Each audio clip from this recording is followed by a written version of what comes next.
Hello students, how are you. Hopefully आप सब ठीक हो गए। बेटा देखिए, अब तक आपने सॉल्यूशन चैप्टर में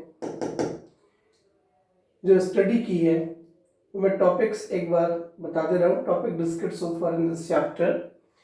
आपने सॉल्यूशंस, डेफिनेशंस एंड टाइप्स किए, units of concentrations like molarity, normality, molarity, ठीक है, percentage, strength, types of solutions like solid to liquid, gas to liquid, liquid to liquid. There are 7 types. Gas to liquid type solution discuss करा हमने, solid to liquid type discuss करा जिसमें solubility, factors affecting, gas to liquid type solution discuss करा जिसमें हमने Henry's law, solubility, factors affecting. और अब आप जो अगला टॉपिक कर रहे थे वो लिक्विड टू लिक्विड सॉल्यूशंस था। इसमें आप सॉल्युबिलिटी, लिक्विड टू लिक्विड की मिक्सिंग कैसे होती है, डिफ्यूजन कैसे होती है, वेपर प्रेशर क्या है, ठीक है, because liquids are volatile in nature, so vapour pressure concept आएगा। फैक्टर्स अफेक्टिंग वेपर प्रेशर ये भी किया। Raoult's law for volatile solute, अभी मैंने आपको इसके जस्ट जो वीडियो भेजा है उसमें बताया है, ठीक है। अगला टॉपिक है ideal and non ideal solutions. So please ध्यान से देखिए,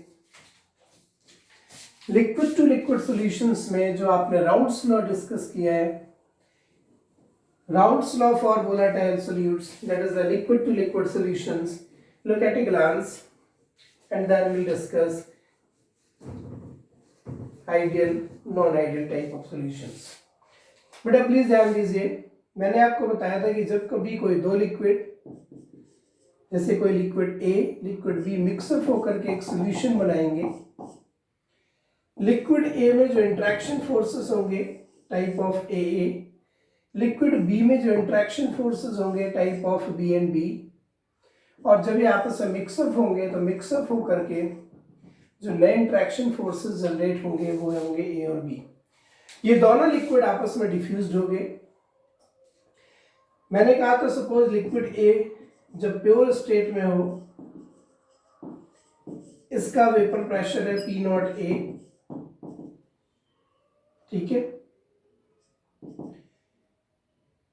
ए as a pure liquid, B as a pure liquid, इसका वेपर प्रेशर है P not B in its pure state at same temperature. मान लीजिए लिक्विड ए के number of moles थे N A, liquid B के नंबर ऑफ मोल्स थे N B, दोनों को आपने मिक्सअप करा। जब मिक्स किया तो ए और ए के बीच में जो वीक इंट्रैक्शन फोर्सेस थे ब्रेक हो गए, बी और बी के बीच में वीक इंट्रैक्शन फोर्सेस थे ब्रेक हो गए, और फिर आपस में कॉम्बिनेशन के थ्रू फिजिकली ये इंटरेक्ट हो गए और सॉल्यूशन बना, ए और B new interaction forces form हुए। This is the diffusion of two liquid. लेकिन होता क्या है, जब दो लिक्विड आपस में डिफ्यूज्ड होते हैं, लिक्विड लिक्विड सॉल्यूशन बनता है, तो वहां पे राउल्ट्स लॉ डेवलप होता है फॉर वोलेटाइल सॉल्यूट, जिसमें सपोज फॉर लिक्विड ए, ध्यान देना, इसके number of moles N A, इसका vapour pressure P not A in the pure state, already discussed what is vapour pressure. Suppose liquid B, number of moles NB, vapor pressure P naught B in the pure state, और जब आपने इन दोनों को mix up करा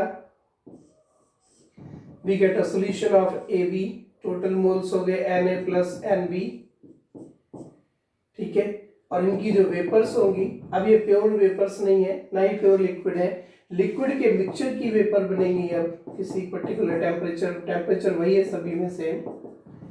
तो यहाँ पे जो वेपर्स बनेंगी, vapours due to liquid A, vapours due to liquid B, उनकी वजह से जो वेपर प्रेशर्स होंगे, PA is the vapour pressure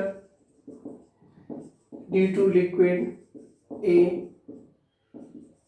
in the solution, PB is the vapour pressure due to liquid B in the solution। इसे आप इनके partial pressures भी कह सकते हैं। ये टोटल मोल्स हैं, mole fraction of liquid A it's a Na over Na plus Nb. Mole fraction of liquid B, it is Nb over Na plus Nb. ये इनके मोल फ्रैक्शंस हैं in liquid state. So what is the overall relation for the Raoult's law? ये मैंने कल पढ़ाया था, revision दे रहा हूं ताकि आप ये समझ पाओ आगे आइडियल सॉल्यूशंस के लिए. ठीक है बेटा. So suppose this is liquid A, number of moles Na. These are the vapors formed by the liquid at saturation. Vapor pressure is P naught A in its pure state at given temperature. This is liquid B, number of moles Nb at given temperature. Some vapors are formed and the vapor pressure in the pure state is P naught B. In the solution, क्योंकि यही चीज समझने वाली है, अगर ये समझ गए फिर आगे चैप्टर भी बहुत इजी है. We make a solution, total moles Na and Nb, liquid moles, sum of liquid molecules formed from vapors. Now this is the mixture of vapors A and B, and this is the solution of liquid A and B. ये solution है और ये vapors हैं. Suppose in the solution P is the pressure due to vapors A, PV is the pressure due to vapors B, that is also known as the partial pressures. According to Raoult's law, PA, that is the partial pressure due to vapors A in the solution, can be found out as a product of mole fraction of component A in the solution multiplied by total pressure. This is the total pressure. Total pressure is the sum of PA plus PB. Not P naught और A, P naught B नहीं लेना. ठीक है. This is the Raoult's law. P is equal to XA into P naught A. PB is equal to XB P naught B, और ये जो दोनों मिला दोगे तो PT बन जाएगा. So what is the Raoult's law? ये स्टेटमेंट एक बार फिर से सुनिए. Partial pressure due to one of the liquid component in the liquid solution is found to be the multiplication or product of mole fraction of the component in the solution multiplied by the vapor pressure of the same component in its pure state at given temperature. Similarly PB आ जाएगा, where XA equal to Na over Na plus Nb, XB Nb over Na plus Nb. ये XA और Nb की, XA और XB की values है, मोल fractions हैं solutions में. अगर हमें इनके नंबर ऑफ मोल्स पता है तो हम ये फाइंड आउट कर सकते हैं. बेटा यहाँ पे एक और चीज आती है कि ये जो वेपर्स बनी है, mixture of vapours A and B, इसमें लिक्विड A की भी वेपर्स है, लिक्विड B की भी वेपर्स है. सपोज लिक्विड A की वेपर्स का मोल फ्रैक्शन है Ya. Ya is the mole fraction of vapors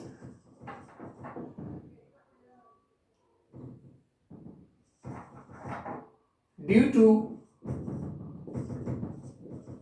liquid A. देखो XA is the mole fraction of liquid A. Mole fraction of liquid A. This is the mole fraction in gaseous form, that is due to vapors of liquid A. Similarly, YB is the mole fraction. It's the mole fraction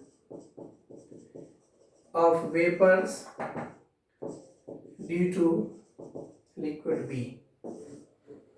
Then, according to Raoult's law, PA is equal to Ya into PT and PB is equal to YB into PT. ये Raoult's law नहीं है. Then according to Dalton's law, ये Raoult's law है.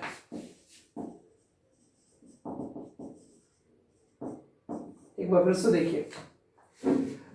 अगर आपको vapour form composition mixture दिया हो, vapour form में मोल फ्रैक्शंस गिवन हो, x and xb liquid form के मोल फ्रैक्शंस हैं, तो राउल्ट्स लॉ एप्लीकेबल है। लेकिन अगर वेपर फॉर्म कंपोजिशन दिया हो, टोटल प्रेशर दिया हो, this is the total pressure, तो हम वही पीए पीबी यहां से भी निकाल सकते हैं। लिक्विड मोल फ्रैक्शंस दिए हैं तो हम यहां से निकाल सकते हैं। ठीक है, PT is equal to X A P not A,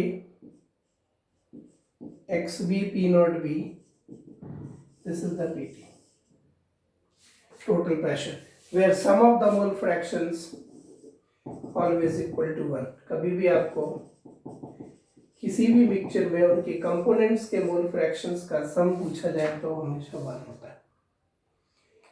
ये तो बेटा है राउल्ट्स लॉ, जिसपे न्यूमेरिकल्स आएंगे। अब इसके मैं जस्ट फॉर्मूले लिख देता हूँ एक जगह, फॉर्मूले used in the numericals of this topic. Maybe we have to find out PA, XA P naught A. Maybe we have to find out PB, XB P naught B. This is by Raoult's law. PA also can be find out YA into PT. PB also find out by YB into PT, where XA and XB are mole fractions of liquid A, liquid B in the solutions। ये solutions में mole fractions हैं। P naught A and P naught B are the vapor pressure of liquid A and liquid B in their pure state at given temperature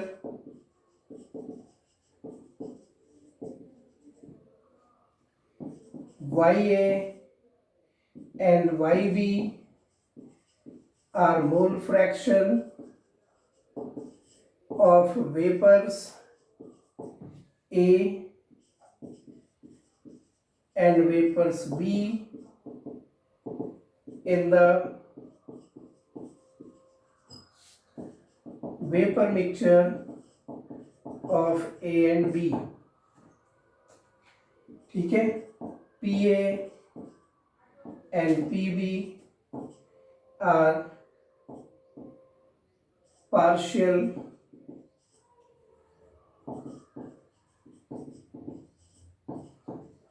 vapor pressures in the solution of A and B।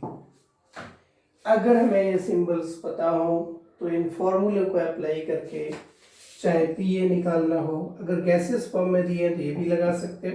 This is according to Dalton's law and this is according to Raoult's law. अगर PT find करना है then it is PA plus PB। ये है बेटा Raoult's law. इसके numerical उस पे based होंगे, ये सिंबल्स हमें पता होना चाहिए।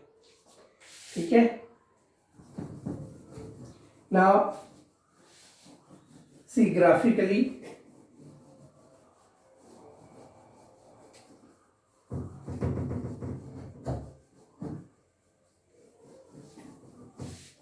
देखो,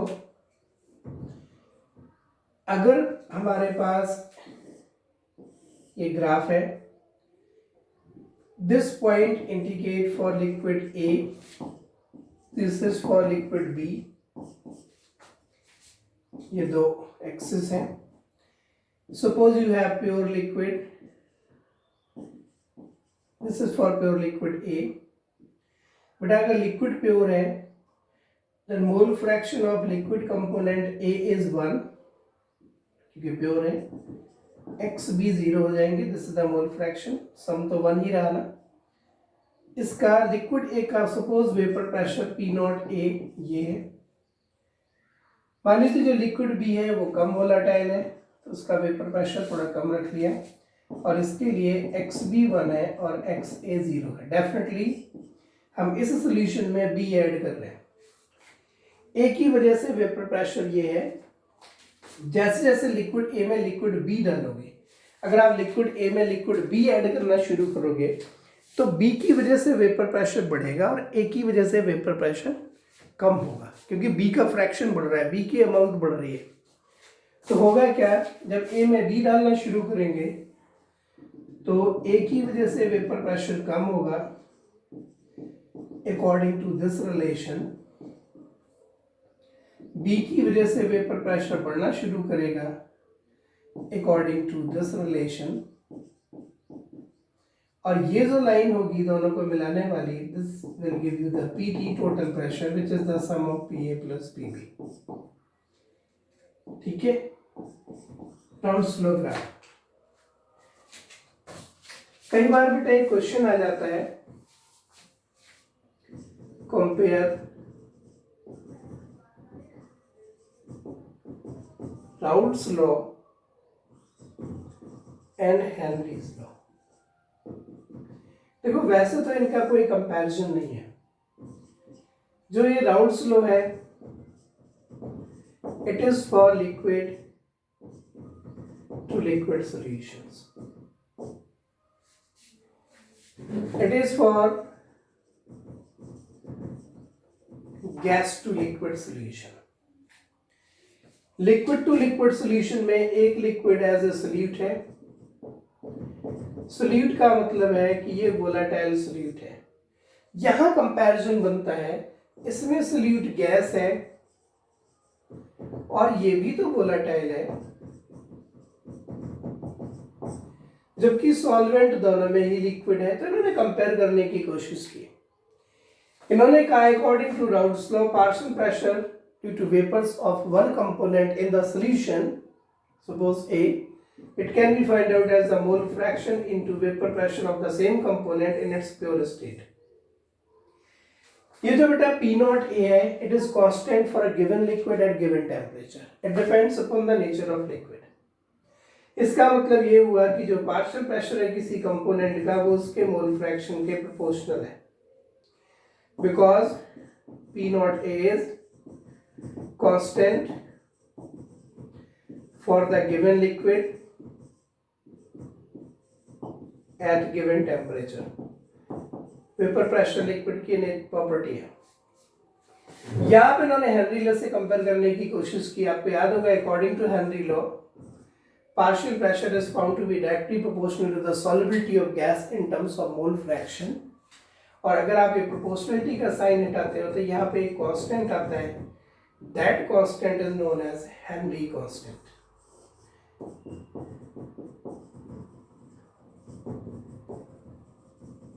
ये हेनरी कांस्टेंट, इसकी वैल्यू भी कांस्टेंट है, आपको पता है। ये भी डिपेंड करती है नेचर ऑफ गैस पे और टेम्परेचर पे।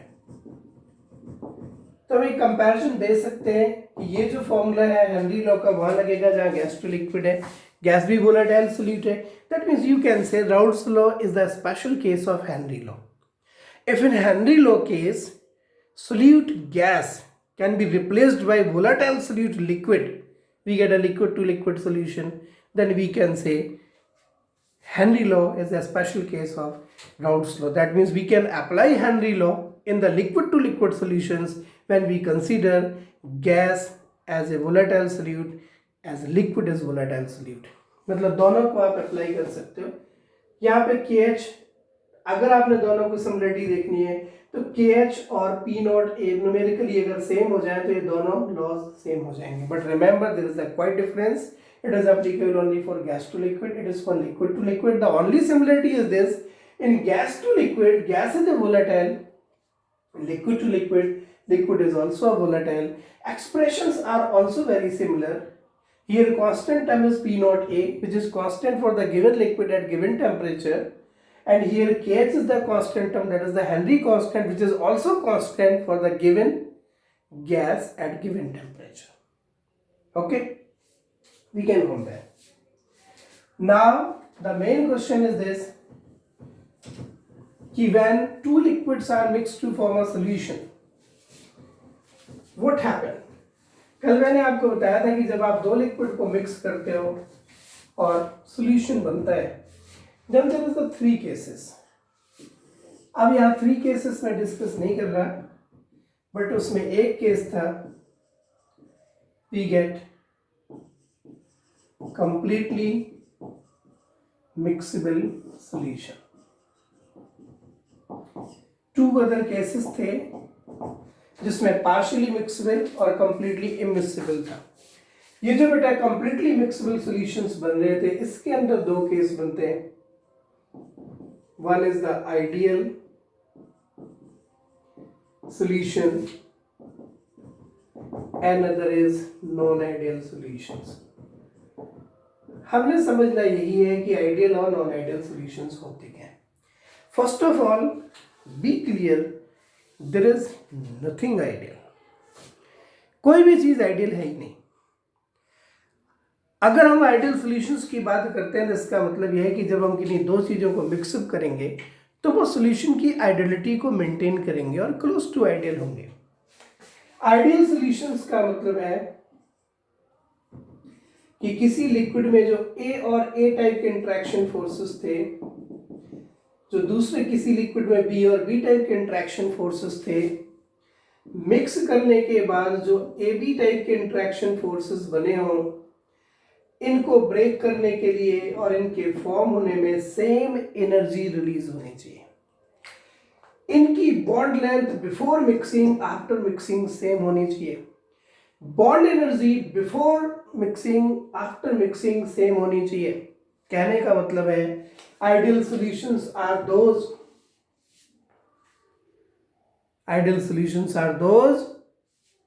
which undergo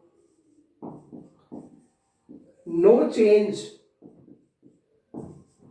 in the volume of mixing.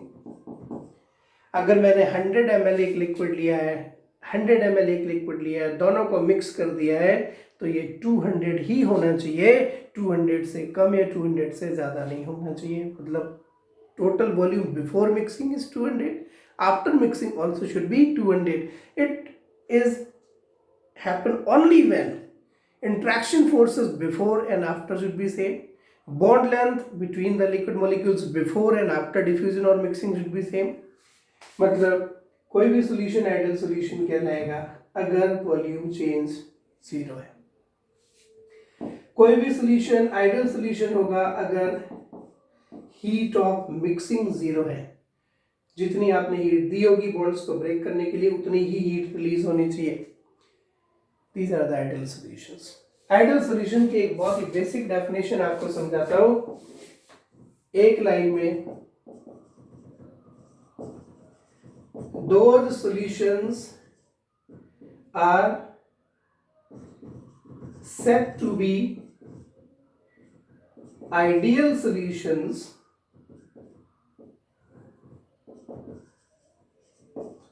those solutions are said to be ideal solutions which must follow to the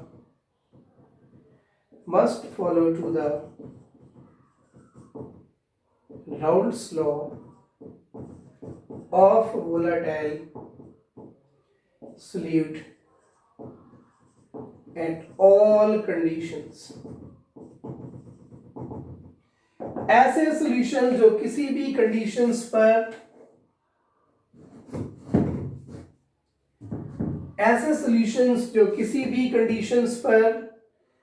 Raoult's law को कंप्लीटली ओबे करें, कंप्लीटली फॉलो करें, वो सॉल्यूशंस आइडियल सॉल्यूशंस होंगे. That means for such solutions PA should be equal to XA P naught A, PB must be equal to XB P naught B. Volume change before and after should be same, so change should be zero. Enthalpy change before and after should be same, that is bond break करना हो या फिर formation हो रही हो, heat जितनी देनी पड़ रही है उतनी रिलीज हो रही है, there is no heat change, there is the identical bond length before and after, identical bond length होनी चाहिए बिटवीन द मॉलिक्यूल्स। बॉन्ड्स कैसे होंगे? बॉन्ड फिजिकल बॉन्ड्स होंगे, ठीक है। Such solutions are said to be ideal solutions. और बेटा ideal solutions practically है नहीं, बट काफी हद तक जो क्लोज है, ethyl bromide, ethyl chloride, benzene, toluene, ठीक है, जो काफी क्लोजर टू द आइडियल है, एनहेक्सेन, एनहेप्टेन, मतलब जो केमिकली काफी सिमिलर हो, ऐसे सॉल्यूशंस आइडियल सॉल्यूशंस होते हैं। और जो आपको उधर पीछे ग्राफ बना के बताया था, variation of the vapour pressure, it is also for ideal solutions. Understand? और सिंपल सी बात है, what are non ideal solutions? Non ideal solutions are those which do not follow to the non-ideal solutions are those which do not follow to the Raoult's law। जो Raoult's law को follow नहीं करेंगे वो non ideal solutions होंगे। That means we can say for non ideal solutions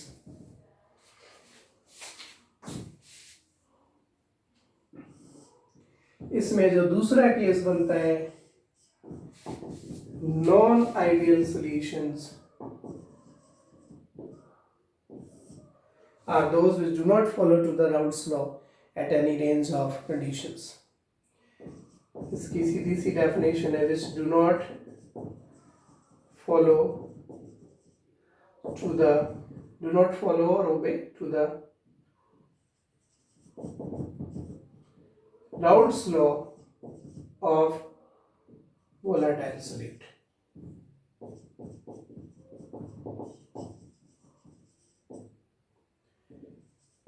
at any condition। बेटा practically कोई भी solution ideal नहीं होता, जितने भी सॉल्यूशंस अवेलेबल हैं वो सभी नॉन आइडियल ही होते हैं। नॉन आइडियल सॉल्यूशंस के केस में आपको कभी भी पीए की वैल्यू एक्स से पी नॉट ए के बराबर नहीं मिलेगी। नॉन आइडियल के केस में कभी भी आपको value X B P not B के बराबर नहीं मिलेगी। नॉन आइडियल के केस में total pressure P A plus P B के कभी भी बराबर नहीं मिलेगा। नॉन आइडियल सॉल्यूशंस के केस में net volume change of the mixture zero नहीं मिलेगा, मतलब या तो कम होगा या ज्यादा होगा। नॉन आइडियल के केस में डेल्टा एच ऑफ मिक्सिंग कभी भी जीरो नहीं होगी। इसके एग्जांपल्स हैं H2O plus HNO3, chloroform plus acetone, alcohol plus water, बहुत से एग्जाम्पल्स हैं जो सॉल्यूशन तो बनाते हैं लेकिन आइडियल सॉल्यूशंस नहीं बनाते। मतलब जब उनकी मिक्सिंग होती है तो कुछ ना कुछ हीट निकलती है या एब्जॉर्ब होती है। जब मिक्सिंग होती है तो मिक्सिंग से पहले का वॉल्यूम मतलब 100 ये था, 100 200 था, तो बाद में या तो वो 198 हो जाएगा या 200 प्लस हो जाएगा, ठीक है, बराबर नहीं रहेगा। मतलब ये कुछ कंडीशंस हो तो उसे नॉन आइडियल सॉल्यूशंस बोलते हैं। नॉन आइडियल सॉल्यूशंस में भी बेटा दो केस बनेंगे, ऑब्वियसली आप समझ गए होंगे। When two liquids are mix up, the category of solutions ideal and non ideal. ये कंपैरिजन भी आ जाता है बोर्ड एग्जाम में कि compare ideal and non ideal solutions. सीधी सी बात है, ideal solutions are those which follow Raoult's law, non-ideal solutions are those which do not follow Raoult's law। Now what is Raoult's law? It is a history। 2 lecture में समझा दिया आपको Raoult's law क्या है। रीड करो, इसको watch करो, नहीं समझ पा रहे हो देन कॉल मी। बट जो नॉन आइडियल सॉल्यूशंस हैं इनमें 2 टाइप बन सकते हैं further. One is the positive deviation। Positive deviation of what? positive deviation from Raoult's law. Another is negative deviation from Raoult's law. Positive deviation means what, कि जब आप mixing करोगे, mixing के बाद देखोगे then there is the net volume change greater than 0, मतलब बाद में वॉल्यूम बढ़ जाए। इंथैल्पी चेंज ग्रेटर देन 0 मतलब मिक्सिंग एंडोथर्मिक हो।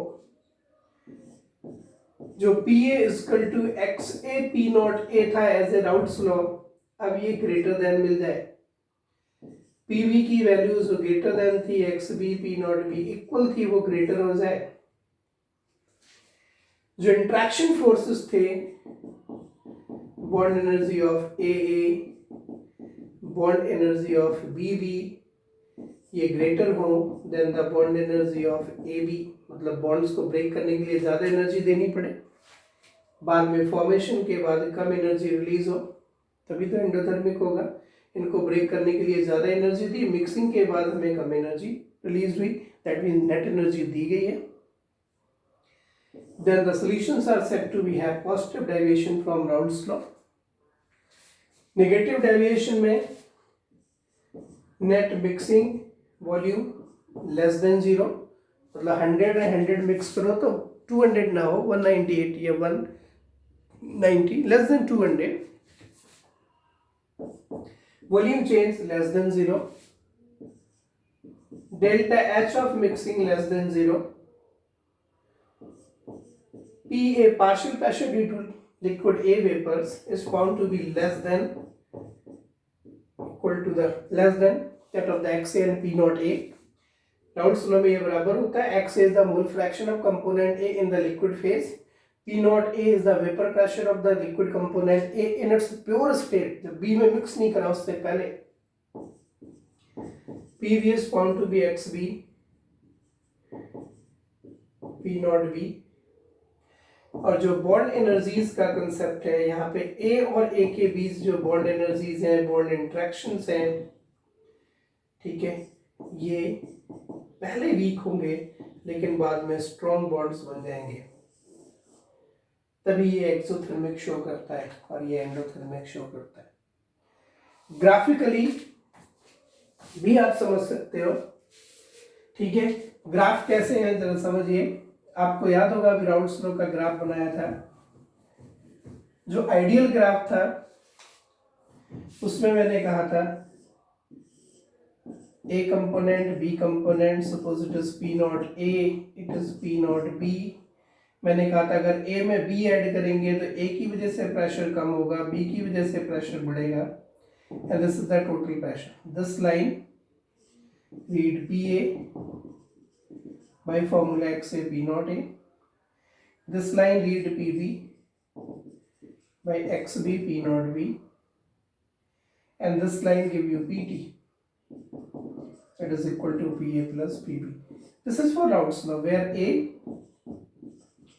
XA equal to 1, XB 0, and here XB equal to 1, XA 0.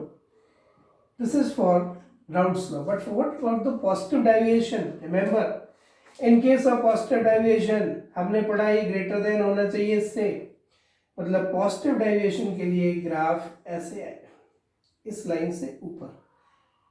Positive deviation के लिए ये वाला ग्राफ इस लाइन से ऊपर, देन टोटल प्रेशर भी इससे ज्यादा है। मतलब अब क्या है, ये जो डार्क लाइंस है, ये जो पहले लाइंस थे उससे ऊपर आ रही हैं, that means it shows the positive deviation, vapour pressure पहले से ज्यादा हो गए। In case of negative deviation नहीं समझे तो एक बार फिर से समझिए। A component, B component, for A XA1 XB0 at this point it's a pure state, for B XB1 XA0 at this point, this is P naught A as a pure vapor pressure of liquid component A, this is P naught B as a pure vapor pressure of liquid component B। जब आप A में B add करोगे तो इसका vapour pressure कम होगा, इसका बढ़ेगा, और ये टोटल है। This is for ideal. But what about the negative deviation? If we talk about negative deviation, इसका वेपर प्रेशर कम हो जाएगा, इसका भी कम हो जाएगा और टोटल भी कम हो जाएगा। इसके ग्राफ नीचे और उन सबके ग्राफ ऊपर, मतलब यहाँ पे जो पीटी आएगा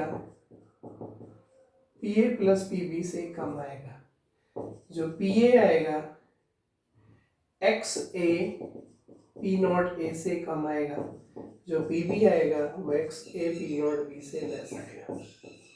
ये नेगेटिव डेविएशन शो करता है और ये पॉजिटिव डेविएशन। पॉजिटिव डेविएशन में इंट्रैक्शन फोर्सेस पहले स्ट्रांग होते हैं, बाद में वीक बनते हैं, इसलिए बाद में वेपर प्रेशर बढ़ जाता है। अगर वीकर इंट्रैक्शंस बनेंगे तो वोलेटिलिटी बढ़ेगी, वेपर प्रेशर बढ़ जाएगा। तो एक बार बेटा ये अच्छे से आप वॉच करिए, जो भी बुक अवेलेबल हो, इवन एनसीईआरटी ही हो तो उसको रीड करिए। क्या, what is Raoult's law for volatile liquid, what is liquid to liquid solution, ideal solutions, non ideal solutions, ideal non ideal में डिफरेंस, पॉजिटिव तो नेगेटिव डेविएशन में डिफरेंस। कल अब मैं आपको इस पर कुछ न्यूमेरिकल्स कराऊंगा, ठीक है, और फिर हम इसको एक असाइनमेंट के साथ कंप्लीट करेंगे।